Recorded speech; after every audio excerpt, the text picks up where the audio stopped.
Baik, pada video ini kita akan mencoba menerapkan aplikasi if dan then ya. Jadi untuk operator seleksi ya. Baik, seperti biasa kita mulai dari include-nya dulu ya. Include iOS stream.h. Lalu saya munculkan integer main ya. Saya kurung buka kayak gini. Nah, kita akan coba definisikan dulu ya, integer usia. Kemudian saya munculkan ada kalimat masukkan usia Anda. Seperti ini boleh. Lalu titik koma. Kemudian yang akan saya masukkan itu saya tampung dalam variabel usia. Lalu di sini if usianya kurang dari 17, yang muncul adalah apa ya? Maaf, umur Anda belum memenuhi syarat. Gini aja ya. Oke, kita cek dulu semua titik koma. Kalau if itu tanpa ya, tanpa titik koma, kemudian cout juga. Nah, dia akan seperti ini. Sekarang kita coba masukkan angkanya yaitu 10. Nah, di situ ada tulisan maaf umur Anda belum memenuhi syarat ya. Kalau saya tuliskan 17.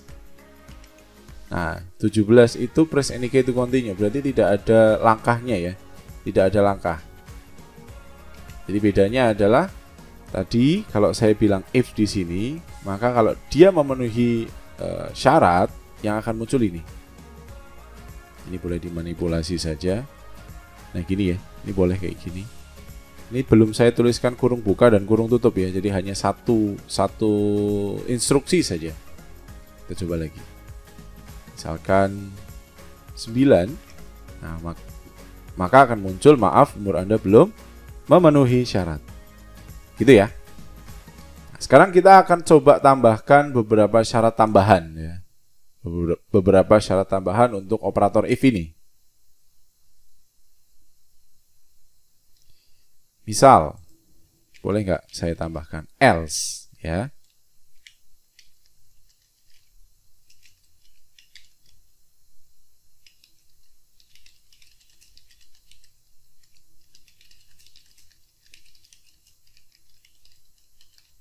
Nah, ini saya coba kasih seperti ini.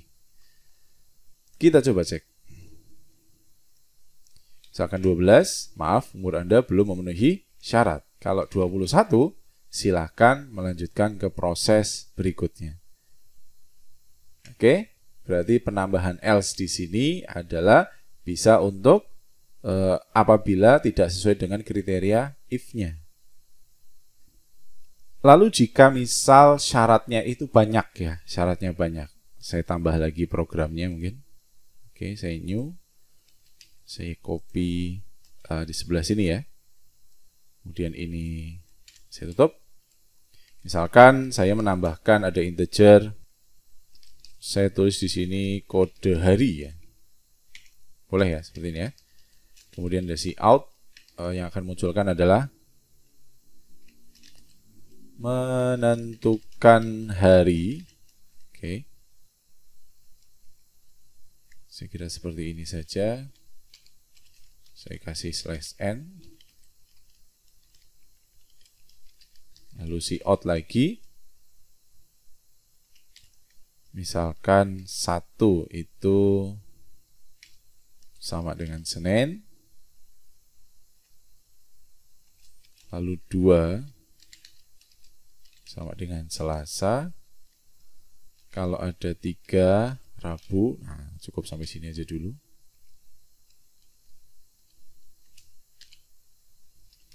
Gini. Lalu muncul lagi cout. Saya munculkan 4 sama dengan Kamis, 5 sama dengan Jumat. Ini supaya sama saja ya. Kemudian 6 sama dengan Sabtu ya. Lalu saya kasih /n lagi. Lalu ini ditutup. Nah, ini yang terakhir apa berarti? 7 sama dengan minggu. Oke ya.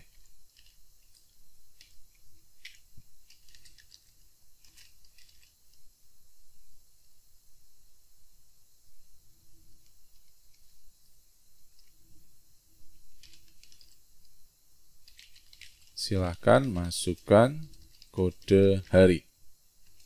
Ya, di sini saya tuliskan range-nya 1 sampai 7. Oke. Maka nanti kode hari itu akan ditampung dalam variabel ini. Ini tinggal dirapikan saja. Nah, kita bermain if ya di sini ya.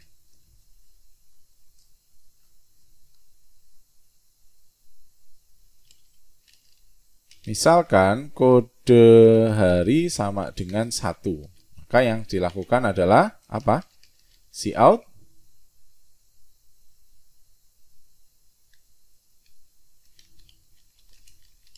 apa yang muncul? Senin ya. Gini ya. Kemudian /n. Lalu selanjutnya apa? Berarti else if. Lalu saya tulis kode hari sama dengan 2, maka yang akan muncul adalah cout apa harinya? Selasa. Nah, begini ya. Nah, langkah selanjutnya kalian cukup tinggal copy paste aja. Oke, 2, 3. Saya tulis di sini dulu mungkin. Ini ada 3, 4, 5, 6,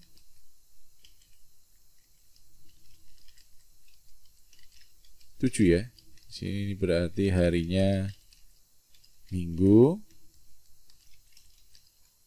Lalu ada Sabtu.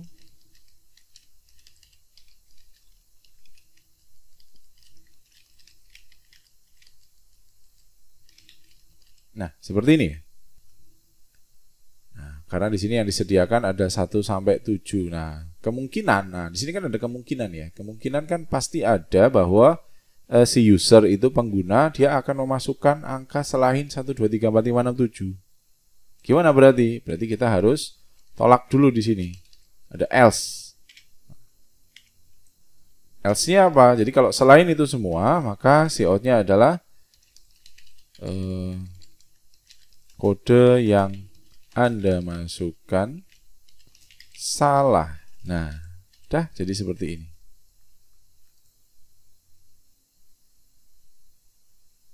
Kita coba run ya, kita coba run. Wah, ini masal. Ternyata di if saya masih ada titik komanya semua ya. Gak apa-apa kalau kalian masih ada kesalahan, saya juga masih salah ya di sini ya. Oke, nah kan menentukan hari 1 Senin, 2 Selasa, 3 Rabu, 4 Kamis, 5 Jumat, 6 Sabtu, 7. Saya ambil 1 Senin. Oh, benar ya berarti ya. Lalu saya ambil 2. Nah, kok Senin lagi? Oh, sebentar. Yuk, saya ambil 4. Senin lagi. Yo, lagi. Saya ambil 7. Dia masih Senin. Ambil 9, Senin. Yo, apa yang salah di sini? Coba. Masih ingat nggak? Ada operator namanya operator boolean ya. Ada yang salah nggak? Kesalahan-kesalahan umum ketika menggunakan operator boolean adalah begini. Nah, berarti paham ya. Bukan programnya yang salah, tapi kita yang kurang untuk mentransformasi ya. Kita coba nih sekarang. 1 Senin, 2 sudah Selasa, 4 Kamis, kemudian 7 Minggu. Dan yang terakhir, misalkan 12 ya. Nah, kode yang Anda masukkan salah. Oke? Paham? Jadi seperti itu modelnya if. Jadi untuk menggunakan if kita sudah menggunakan operator boolean yang sudah masuk. Penggunaan if ini juga bisa saya ganti menjadi penggunaan switch ya. Nah, jadi gini caranya. Saya buat baru lagi. Nah, kayak gini ya. Oke, sama-sama semuanya. Nah, if ini saya ganti menjadi switch.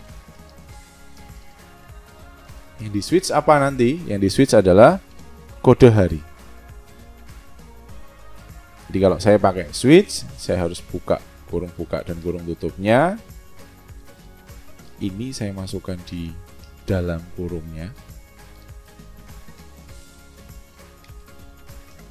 Nah, gini ya.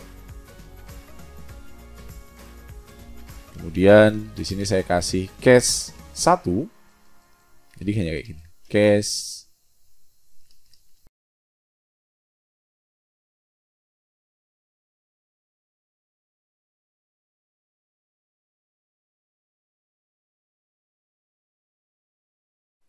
kita coba run dulu. Oh. Kurang.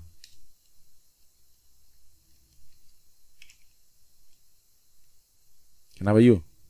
Saya mulai coba ya. Saya pakai 5. Yang muncul adalah Jumat, Sabtu, Minggu, kode yang Anda masukkan salah. Saya masukkan 1. Senin, Selasa, Rabu, Kamis, Jumat, Sabtu, Minggu, kode yang Anda masukkan salah. Lagi-lagi, saya masukkan 8, kode yang Anda masukkan salah. Betul ya kalau 8 ya. Tapi kalau saya klik 4 gitu ya. Bukan saya klik 4. Saya pilih 4. Maka yang muncul bukan hari Kamis saja, tapi ada Kamis, Jumat, Sabtu, Minggu, bahkan kode yang Anda masukkan salah. Berarti apa yang kurang di sini? Jadi yang kurang hanya, nah diginiin aja. Jadi ketika case 1 nanti yang muncul Senin aja, kemudian break. Demikian pula untuk ini. Satu-satu, demikian pula ini.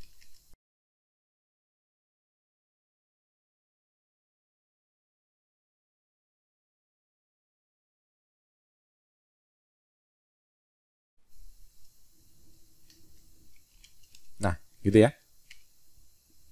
Saya klik 5, dia langsung muncul Jumat. Klik 8, langsung. Saya klik 2, langsung. Nah, jadi dalam video ini memang saya sengaja untuk menuliskan ya secara manual ya, tidak copy paste ya. Karena ya nanti kita akan tahu bahwa untuk menuliskan sebuah program itu ya memang detail-detailnya harus kita munculkan juga. Jadi pasti saya akan banyak salah, nanti ada titik koma, titik 2 dan lain sebagainya. Tapi ya kalian jadi tahu nanti. Oke, itu program yang ketiga, mengganti if dengan switch ya, mengganti if dengan switch.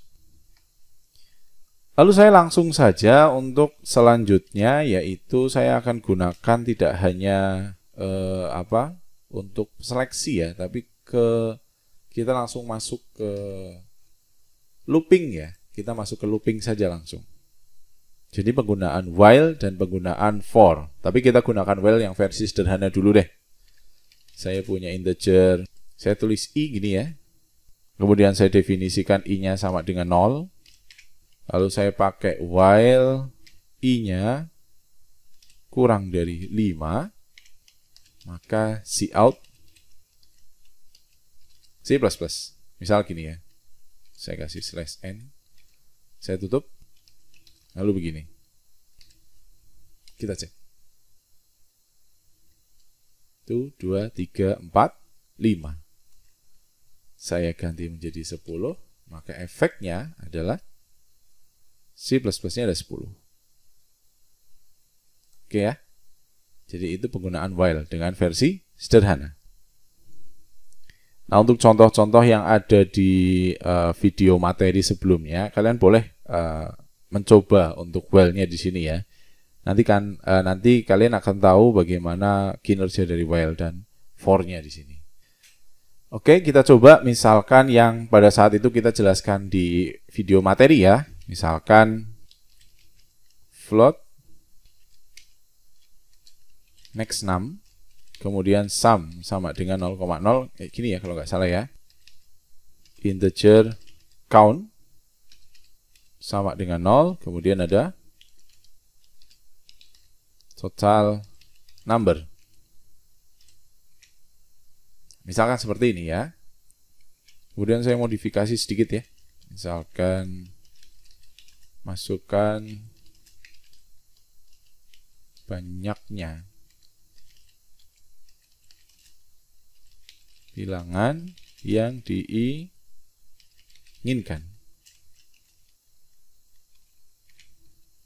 Kemudian si I-nya adalah yaitu total numbers. Oh, ini kurang titik koma, nanti keliru lagi.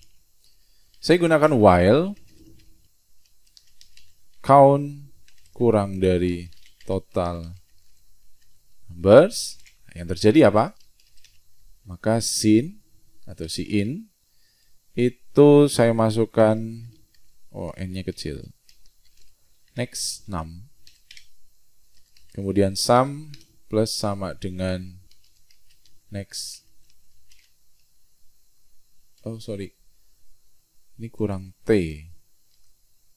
Nah kayak gini. Kemudian count-nya adalah plus. Lalu di sini muncul si out apa ya? Jumlahnya adalah atau sum was, ya kan? Pada saat itu kayak gitu ya tulisannya. Apa ini? Sum. Kemudian saya beri /n. Kemudian si out munculnya apa ya? Seperti itu. Ratanya adalah, saya kasih begini lagi. Kemudian per count ya. Gitu.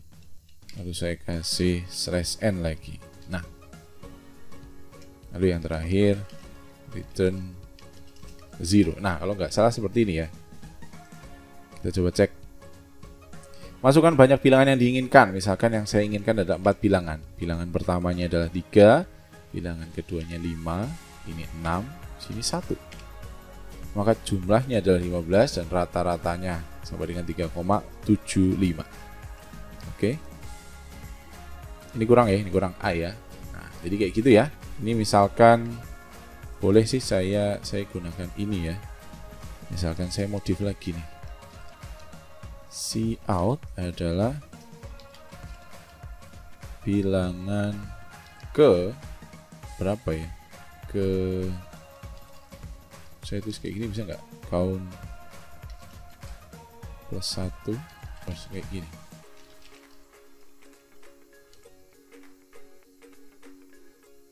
Misalkan saya tulis 5. Oh iya, oke, betul.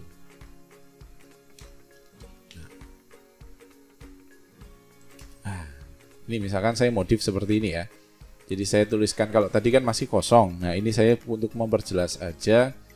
Misalkan saya tuliskan 8, ada 8 bilangan, maka bilangan pertamanya adalah, oh sorry, masih ada keliru. Ini saya beri gini ya. Ini misalkan modifikasinya saya tulis seperti ini ya. Oke, misalkan saya masukkan angka 8, berarti bilangan pertama adalah 4. Bilangan kedua 6, bilangan ketiga adalah 2, misalkan ini 16, ini 13, ini berapa? 12, 10 misalkan, ini 9. Nah, di sini jumlahnya adalah 72 dan rata-ratanya adalah 9. Nah, itu cara menggunakan while ya. Ini modif saja. Lalu kalau kalian coba menggunakan for, seperti apa berarti? Berarti ininya sama ya. Mana yang sama? Si out sama si I-nya saja ya. Ini saya gunakan adalah for-nya. Dan kalau tidak salah, ini tidak langsung sama dengan 0. Nah, kayak gini kayaknya.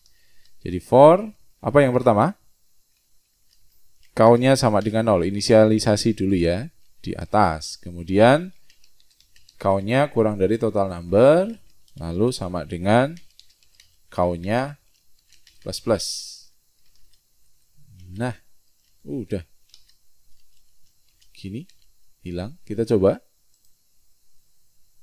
Oke, mana yang belum? Oh sorry, titik koma ternyata. Kita coba lagi. Misalkan saya ingin 5 saja. Bilangan pertama adalah 4, bilangan kedua 6, ini 3, ini 8, ini 1. Nah Begitu cara menggunakan while dan cara menggunakan for. Nah, sekarang kita akan coba mengembangkan apa yang sudah kita punya. Misalkan di sini. Nah, kalau tadi kita gunakan program yang tertentu, yaitu banyak bilangan yang diinginkan. Nah, sekarang kita coba mendevelop satu lagi program di mana program itu kita buat suatu aturan ya. Aturan rule-nya adalah saya akan masukkan banyak sekali bilangan, akan tetapi masukan saya itu akan berhenti kalau bilangannya negatif. Nah, jadi kalau misalkan saya tiba-tiba input bilangan negatif, maka program itu berhenti dan program itu akan menghitung berapakah jumlahnya dan berapakah rata-ratanya. Demikian pula kalau misalkan saya kasih syarat lagi jika nilai yang dimasukkan itu lebih besar dari 100, maka nilai itu tidak dihitung atau diabaikan. Jadi si user harus masukkan nilainya lagi ya. Kita coba ya. Nah, ini tadi ini sudah saya copy paste. Ini saya hapus saja. Saya akan mulai dari apa berarti? Count ya. Hitungannya ya. Lalu ada float, nilai, dan totalnya. Saya mulai dari pengantarnya dulu. Ini adalah menghitung jumlah dan rata-rata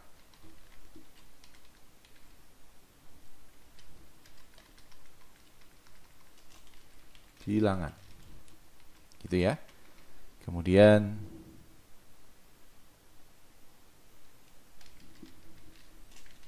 saya kasih batasan lagi, program akan berhenti jika bilangannya negatif.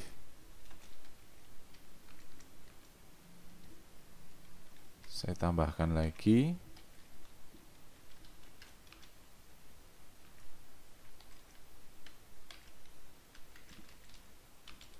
bilangan yang lebih besar dari 100 tidak akan dianggap. Nah, jadi saya akan membuat aturan sendiri di program yang akan saya coba buat.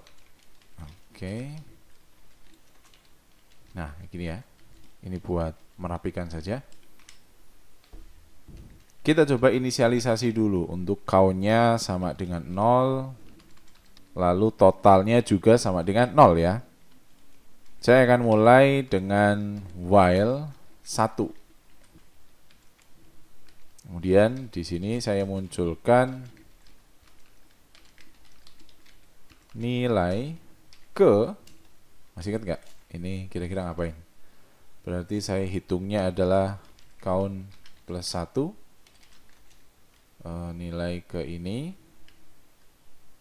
Oke, saya beri adalah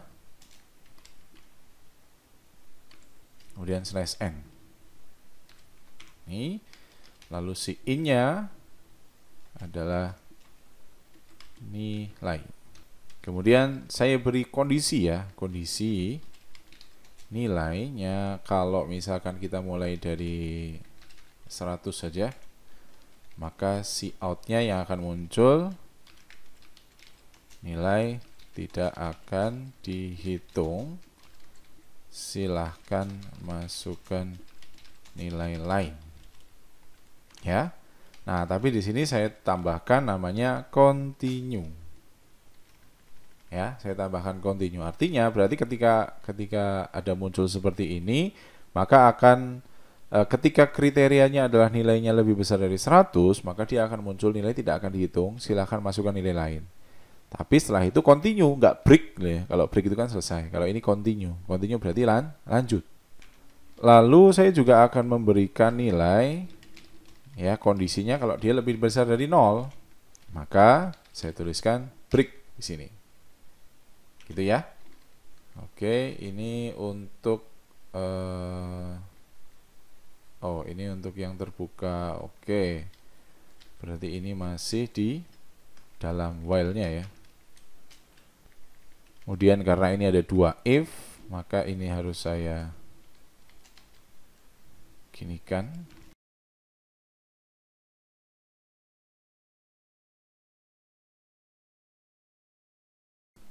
Kemudian setelah itu kita harus lihat kondisi while-nya ya. While-nya kita belum kasih kondisi nih, jadi hanya while satu saja. Jadi hanya while baru satu saja ya. Kita tuliskan count-nya plus plus, lalu totalnya plus sama dengan nilai. Berarti totalnya selalu ditambah dengan nilai yang diinputkan ya. Baru ini adalah kurung tutup. Nah, setelah itu baru kita tulis cout. Jumlah nilainya adalah apa tadi? Total. Lalu saya beri begini. Kemudian muncul lagi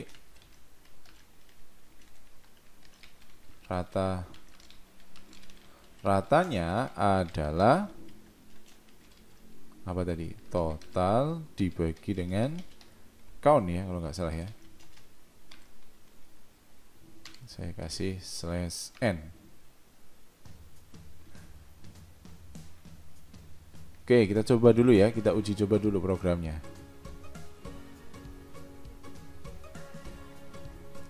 Ya, akan muncul seperti ini. Menghitung jumlah dan rata-rata bilangan. Program akan berhenti jika bilangannya negatif. Bilangan lebih besar dari 100 tidak akan dianggap. Nilai ke-1 adalah, oh posisinya di bawah ya. Kita coba hilangkan ya. Oke, ini berarti tidak perlu saya kasih ini mungkin. Ya, oke. Saya coba ya. 4, 5, 6, 2, 3, 4, 5, 6, 7, 8. Oke ya, masih aman ya. 10, 23, 56, 78, 90, 99, 100. Oh, masih nih.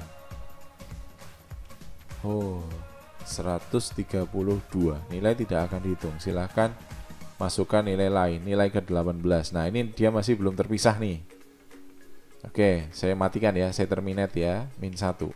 Nah, dia udah selesai. Berarti ini tadi kita perlu ada tambahan /n. Sehingga oke. Nah, kan gitu, dia akan balik lagi ke nilai 4 ya. Nah, tidak akan dihitung. Oke, -18. Nah, jumlah nilainya adalah 46, rata-ratanya adalah 9,2. Nah, itu modifikasi yang saya gunakan. Gitu ya, untuk while atau for-nya. Nah, jadi sebagai pengingat saja untuk laporannya, ini kan saya punya 1, 2, 3, 4, 5 ya, ada 5 program. Kalian nanti menuliskan ini di program C++ kalian juga ya, di C free-nya ya. Lalu hasil dari sini, ini nanti ini tinggal di copy paste aja ke file laporannya. Nah, nanti yang menjadi hasilnya itu hasil eksekusi ininya nanti kalian di screenshot saja. Oke. Nah, itu sebagai buktinya. Nah, itu adalah untuk acara yang ketiga.